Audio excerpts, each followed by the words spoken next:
Hey, Gavax here. Today I want to rank the knockout teams from worst to first, so 8 to 1. And I'm just basically going to go off my own experience. Of course, the way you like to play will shape your own experience and how you rank your own team. So take that into effect. You can tell me in the comment section which one you like the best, but I think there is one above the rest. But there are certain, obviously strengths and weaknesses to teams. And of course, you can always bury a lot of that when you get the right superstar X factors. Once you get like two receivers with, their X factors, just run them on streaks and throw the ball up if they don't have like cover two man on, then you'll be fine on offense anyways. So you just throw a fucking bomb and complete it most of the time.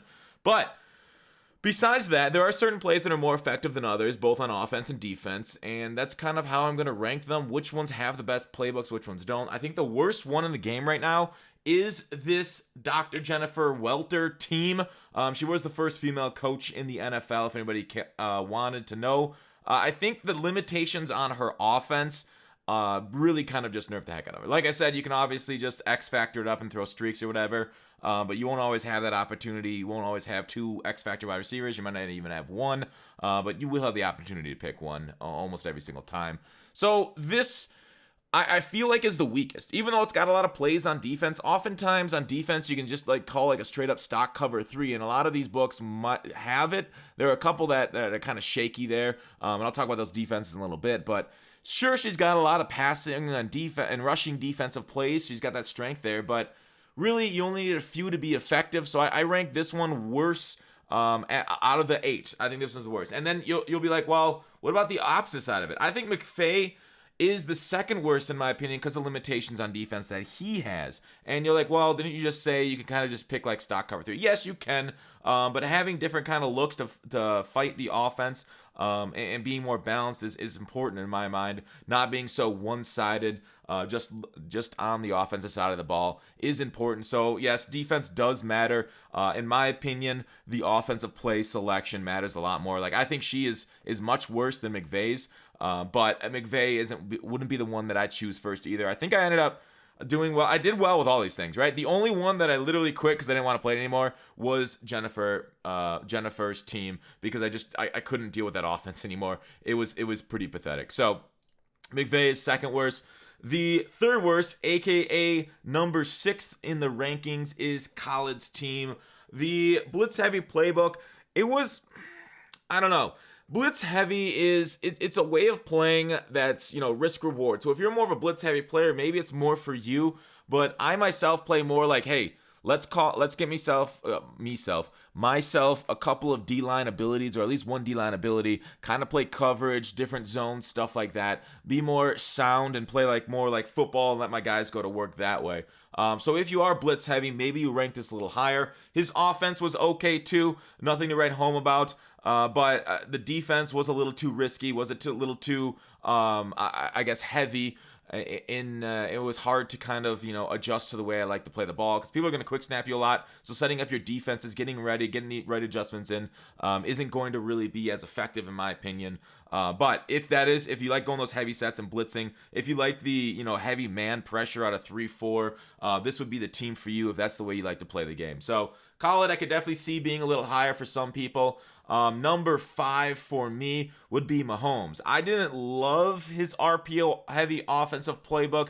Defense was fine, but I think it just kind of limited my offense a little bit more than I liked. I kind of had to scratch my way down the field in a few of the games that I played with him. So while it is kind of cool to see the RPO PA heavy, we know play actions in this game are basically worthless because of the blocking on them. I think Clint said that AI is so many years old, they just haven't taken a look at it. So play action, which are the most effective plays in the NFL, are the least effective plays in Madden. So with that said, you can't rely on the offense like that. But the RPOs, of course, they'll throw people off, but after a while, people understand the RPO's coming, and if you're playing a competent opponent, they know, oh, hey, you're going to throw a bubble or a screen right here, or alert looky. And there are counters to that if you're playing smart plays. If you're not, then yeah, just go ahead, drive down the field, just run the stretch alert looky, and some people just won't be able to adjust to it. But I mean, that's every single playbook. If they can't adjust to what you're throwing out there, then basically, who cares, right? You'll be able to beat them anyways. So kind of tailoring my suggestions to playing and beating up on bad players, it doesn't make any sense to me. So with the RPO PA heavy playbook, I didn't love it the best. So I put it on one of the weaker half. of my ranks. That's where I put it. All right, next up, the Dot City shotgun heavy playbook. The issue with this is, like it says, it is too shotgun focused. No under center runs, which are the most powerful things. Those stretches on I form. But while having the ability to run like gun bunch, that kind of stuff is really nice and can get you on the field, being able to punch it in the end zone when you're on like the 1 or 2 yard line becomes a little bit harder to do with the gun only playbook. You can always run like QB draws, that kind of stuff. They do have a draw in the playbook, so they got a couple runs there, but but yeah, and then like the scrambles, like I said, with a QB draw. So that is an option, obviously, to keep it on the ground and run it that way with a fast quarterback. But if you don't draft a quarterback, I think you basically have to draft a quarterback with Dot City, and maybe a wide receiver too with the X factor to kind of make yourself the most effective possible. Because then the defense will be so focused on the X factor receiver. Because if they're not, then you just throw a streak to it. They'll be so focused over there that you can have open up the middle of the field there with the shotgun heavy bug and make the way down the field. It's also not the greatest at stopping those heavy runs. So if somebody chooses ground and pound against you, you're gonna have a pretty bad time on defense. But overall, I think you can still like shoot gaps and stuff. It's still a solid defense if the opponent that you're playing against is passing the ball. I still like that. I think I went undefeated with Dot City too. I went undefeated with I think every single team except for one. I call my shutdown undefeated, but I only played one game and I hated it so much, so I quit. But I think I might have lost 2 games, one in duos, one in singles. But anyways, check out my Dot City gameplay on my second channel. There it is. I just did that. I ended up quitting after 3 games accidentally because I didn't know if you quit out, you lost. So Dot City, solid playbook on offense, good shotgun plays, but again, limited elsewise. All right, number 3 in my opinion is Coach Lil. So Mr. Lil, what do I like about you? Plays from the sandlot. Well, I think he had a good mix of plays. Offense, defense was solid too. But I don't think it was as powerful as number 1 and 2 in my opinion. He had. I guess this is a solid middle ground thing. There were some things I was like, I wish I had that I didn't. That a couple of these other books have. That might be a little bit more powerful. I ended up going I think I went 4-0 with him too. So he is definitely effective when you're playing really well. I don't have anything too negative to say about this playbook. I think this is a solid choice if you want to use this team. I don't think you're going to go wrong with any of the top 3. The only thing you go wrong with number 2 is if you like to pass the ball. The run heavy playbook that's ground and bound with Coach Emmett Smith here, it does kind of suck on defense if you play against a guy that's going to air you out, corner routes, because you're going to need a lot of like cover 2, and you'll be just like, somebody just ran bench on me over and over, and I was like, well, shoot, how am I going to stop this out of a lot of these cover 2s? I couldn't get my adjustments set up quick enough. He quick typed me. Scored pretty easily on me with just running bench concepts. So there it is. If you face somebody that's running a lot of cover 2 beaters, you'll have a lot of trouble with it because it's very, like I said, it's kind of like the Florida Key stacked around the line of scrimmage. You got to really blitz. It's a heavy. You don't have any nickel or dime formation, so it's very harder.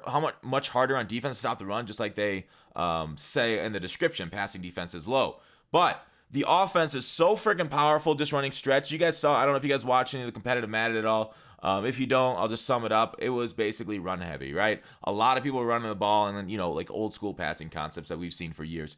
So with that said, this one is basically number 2 because it is so easy to score on stretches if your opponent doesn't have a top tier user, if they're not one of the better players that can stop the run. And if you know how to run, you got to have good run stick. Of course, if you have shit run stick and you just run into your lineman, you're not going to win anyways. This isn't like super easy, a toddler could do it, but it is a lot easier than a lot of the other playbooks that you have to make reads on. So run stretches, run the ball quite a bit, and you can easily score, just run down the field like that. But the guess, like I said, if you hit right trigger and you get a random shed, that's your own fault, and sheds will ruin your day. So there's a bit of randomness that will hurt you, just knowing that, and your offensive lineman will just randomly miss a block. So this one's a little bit more RNG running the ball is, but man, it is easy mode, it feels like, but just know that. So the number 1, in my opinion, the one I liked using the most was the Bruce Arians snappers because it was so balanced. It had great offensive plays, great defensive plays. I think it was, like it shows, the most balanced playbook on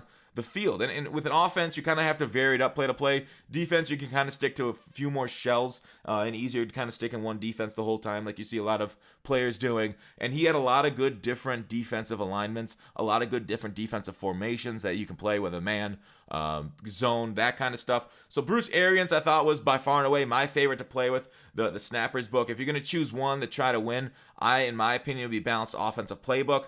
Let me know what you guys think in the comments. Let me know how you guys done, if you guys having fun with this mode.